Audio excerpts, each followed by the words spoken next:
പറഞ്ഞ് വി ഡി സതീശൻ അവരുടെ സുപ്രധാന ഘടകകക്ഷിയായ ലീഗിനെ പോലും തള്ളിപ്പറയുന്ന അവസ്ഥയിലേക്ക് എത്തിയിട്ടുണ്ട്. 2021 ലീഗ് പോലും UDF വിട്ടുപോകാൻ ഇരിക്കുകയായിരുന്നു. ആ അവസരത്തിലാണ് താൻ ഇങ്ങനെ പ്രതിപക്ഷ നേതാവായി വന്നത് എന്നാണ് വി ഡി സതീശന്റെ ഗംഭീരമായ ആത്മപ്രശംസ. അത് ലീഗിന് കയറി കൊള്ളുകയും ചെയ്തിട്ടുണ്ട്. ഞാനിത് പറഞ്ഞു തുടങ്ങാൻ കാരണം വി ഡി സതീശൻ ആകെ വിറളി പിടിച്ചിരിക്കുകയാണെന്ന് പറഞ്ഞു കഴിഞ്ഞാൽ വി ഡി സതീശന് എല്ലായിടത്തു നിന്നും കനത്ത തിരിച്ചടിയാണ് ലഭിക്കുന്നത്.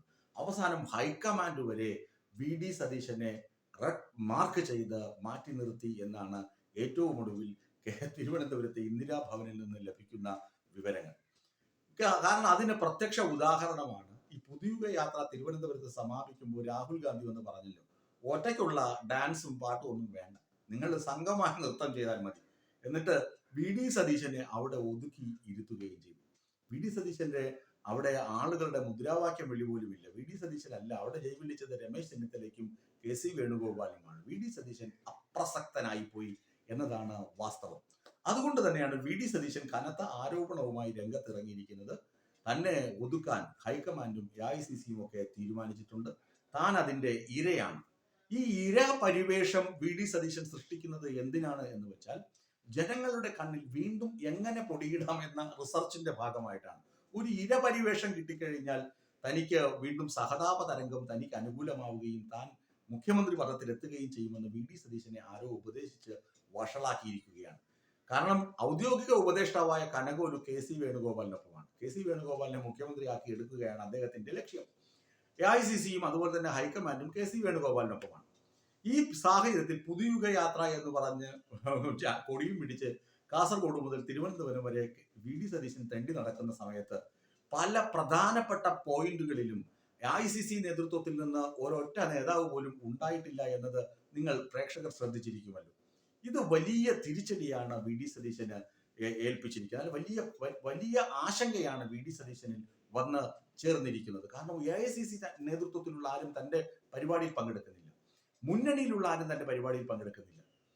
എന്തിന് ഈ ബംഗാളികളെ കൊണ്ടുപോലും കൊല്ലത്ത് വന്നപ്പോൾ ബംഗാളി വി ഡി സതീശന് ഹാരമിടാൻ ആരോ 500 രൂപയും കൊടുത്ത് പറഞ്ഞു വിട്ടതാണ്.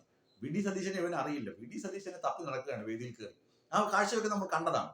അങ്ങനെ ആ കാഴ്ചയ്ക്ക് ആളെ ഇറക്കുകയും ആ പൈസ കൊടുത്ത് സ്വീകരണത്തിന് ആളുകളെ ഏർപ്പെടുത്തുകയും ചെയ്ത വി ഡി സതീശൻ തിരുവനന്തപുരത്ത് എത്തുന്നതിന് മുന്നേ തന്നെ 60 സീറ്റുകളിലെ സ്ഥാനാർത്ഥി ധാരണയായി. അതിൽ നിന്ന് വി ഡി സതീശൻ ഔട്ട്. സ്ഥാനാർത്ഥി നിർണയ ചർച്ചകളിലും വി ഡി സതീശനുണ്ട്. കാരണം വി ഡി സതീശന്റെ പുറകെയാണ് പെട്ടിയും തൂക്കി ആളുകൾ നടന്നത്, കാശും കൊണ്ട് എന്നെ സ്ഥാനാർത്ഥിയാക്കണമെന്ന്. കുറെയൊക്കെ വാങ്ങിക്കാണണം, അതല്ലാതെ തരമില്ല. പക്ഷെ ഇവിടെ സ്ഥാനാർത്ഥി നിർണയ ചർച്ചയിൽ പോലും വി ഡി സതീശനെ ഒഴിവാക്കി എന്നതാണ് വി ഡി സതീശന്റെ രണ്ടാമത്തെ പ്രധാനപ്പെട്ട വലിയ സങ്കടം. ഒന്ന്, AICCയും ഹൈക്കമാൻഡും തന്നെ പറ്റിച്ചു. സ്ഥാനാർത്ഥി നിർണയം പോലുള്ള വലിയ ചർച്ചയിൽ നിന്ന് പോലും തന്നെ ഒഴിവാക്കി. ഇതിനിടയിലാണ് വി ഡി സതീശൻ ഈ വെപ്രാളം കൊണ്ട് വിരളി പിടിച്ചു പറഞ്ഞത് ലീഗ് പോലും UDF നിന്ന് പോകാൻ നിന്നവരാണ് എന്ന് പറയുന്നത്.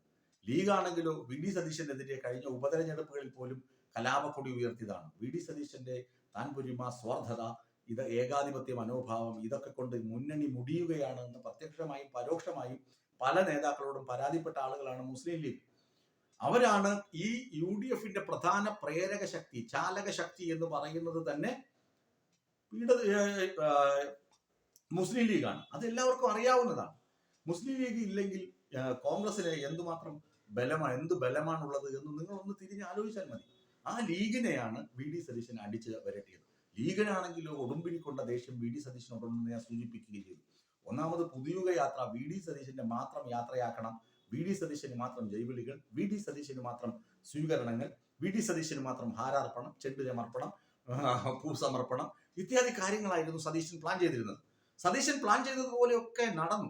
പക്ഷേ സതീശൻ പ്ലാൻ ചെയ്യാത്തതിലും അപ്പുറപ്പെട്ട സംഭവം, അതായത് സതീശൻ ഇങ്ങനെ ഒരു ഈ അഴകിയ രാവണനാണെന്നും, സതീശൻ ഒരു അഴകിയ രാവണനാണെന്നും, ഇയാൾ ഇങ്ങനെ ചുമ്മാ ഉയർത്തി വിട്ടാൽ മതി, ബലൂൺ വീർത്ത് പൊങ്ങുന്നത് പോലെ പൊങ്ങിപ്പൊക്കോളും, പിന്നെ എവിടെയെങ്കിലും കിട്ടത്തുമില്ല, എവിടെയെങ്കിലും പോയി പൊക്കോളും എന്ന് കോൺഗ്രസിലെ നേതൃത്വത്തിന് അറിയാം. അതുകൊണ്ട് ഇയാളെ എങ്ങനെ പ്രോത്സാഹിപ്പിച്ച് ഇറക്കി വിടുകയും പ്രധാനപ്പെട്ട കാര്യങ്ങൾ ഇവര് ബാക്കി നേതാക്കൾ ചേർന്ന് തീരുമാനിക്കുകയും ചെയ്തു. എന്നിട്ട് ലീഗ് പറയുന്ന ഒരു പരാതി എന്ന് പറഞ്ഞാൽ പുതിയുഗ യാത്ര ഹൈജാക്ക് ചെയ്ത് കൊണ്ടുപോയി വി ഡി സതീശൻ. ലീഗിലെ നേതാക്കളെ വിളിച്ചിട്ടില്ല.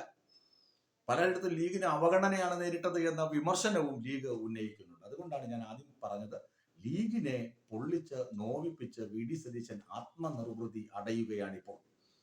കാരണം കോൺഗ്രസിൽ AICCയും ഹൈക്കമാൻഡും അതുപോലെ തന്നെ കേരളത്തിലെ നേതാക്കളും വി ഡി സതീശനെ ഒറ്റപ്പെടുത്തി. കേരളത്തിലെ നേതാക്കൾ മാത്രമല്ല, കേരളത്തിലെ ജനങ്ങളും വി ഡി സതീശനെ കൂക്കി വിളിക്കുന്ന അവസ്ഥയിലോട്ട് വി ഡി സതീശന്റെ ഗ്രാഫ് കുത്തനെ ഇടിഞ്ഞു. ഇത് നോക്കണമെങ്കിൽ നിങ്ങൾ മലയാള മനോരമ ചാനൽ ഇടയ്ക്കിടയ്ക്ക് സർവേ നടത്തി റിസൾട്ട് പ്രസിദ്ധീകരിക്കുമല്ലോ. അത് നോക്കുമ്പോഴറിയാം വി ഡി സതീശന്റെ ഗ്രാഫ് എങ്ങനെയാണ് പോകുന്നത്, മറിച്ച് പിണറായി വിജയന്റെ ഗ്രാഫ് എങ്ങോട്ടാണ് കയറി പോകുന്നതെന്നും നിങ്ങൾക്ക് മനസ്സിലാക്കാൻ കഴിയും.